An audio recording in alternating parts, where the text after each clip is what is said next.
मेरे यहाँ बोलने का क्रम मैं तय करूंगा। इस तरह से नहीं चलेगी संसद।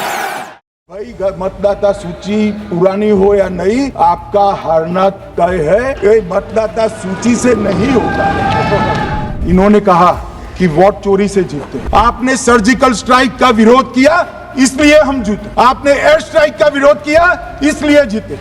आपने 370 हटाने का विरोध किया, इसलिए जीते हैं।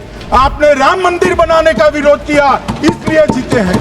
आपने घुसपैठियों को हटाने का विरोध किया, इसलिए जीते हैं। आपने सीएए का विरोध किया, इसलिए हम जीते हैं। आपने ट्रिपल तलाक हटाने का विरोध किया, इसलिए जीते हैं। और आप वन नेशन वन इलेक्शन का विरोध कर रहे हो, इसलिए हम फिर से जीते हैं। मैं 30 साल से विधानसभा और संसद में जनप्रतिनिधि के रूप में चुनकर आता हूँ। मुझे लंबा अनुभव है संसदीय प्रणाली का। विपक्ष के नेता महोदय कहते हैं कि पहले मेरी बात का आप जवाब दीजिए, मैं सुनना चाहता हूँ। आपकी मुनसफी से संसद नहीं चलेगी। मेरे यहाँ बोलने का क्रम मैं तय करूंगा।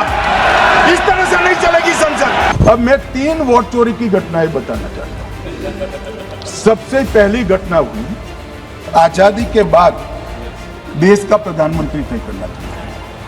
तय कौन करना था? तो उस वक्त के जितने प्रांत थे, इसके कांग्रेस के अध्यक्ष होंगे। अब 28 वोट श्री सरदार पटेल को मिले और 2 वोट जवाहरलाल नेहरू जी को मिले। और साहब प्रधानमंत्री जवाहरलाल जी बने। मान्यवर दूसरे प्रकार की वोट चोरी और नैतिक तरीके से चुनाव जीता। ऐसी वोट चोरी भी भूतकाल में एक बार हुई थी। श्रीमती इंदिरा गांधी रायबरेली से चुनी गई। इलाहाबाद हाईकोर्ट में श्री राजनारायण पहुंचे कि चुनाव नियमों के अनुसार नहीं हुआ। इलाहाबाद हाईकोर्ट ने ये तय कर दिया कि श्रीमती गांधी ने उचित तरीके से चुनाव नहीं जीता है, हम इसको रद्द कर दें। तीसरी वोट चोरी का प्रकार मैंने बताया था कि योग्यता नहीं है और मतदाता बन गया। अभी अभी एक वाद पहुंचा है, वाद मतलब डिस्प्यूट पहुंचा है दिल्ली की सिविल अदालत में। उसमें डिस्प्यूट है कि सोनिया गांधी जी इस देश की नागरिक बनने से पहले मतदाता बने। हमारे प्रधानमंत्री जनसंपर्क में आजादी के बाद सबसे ज्यादा प्रवास करने वाला प्रधानमंत्री।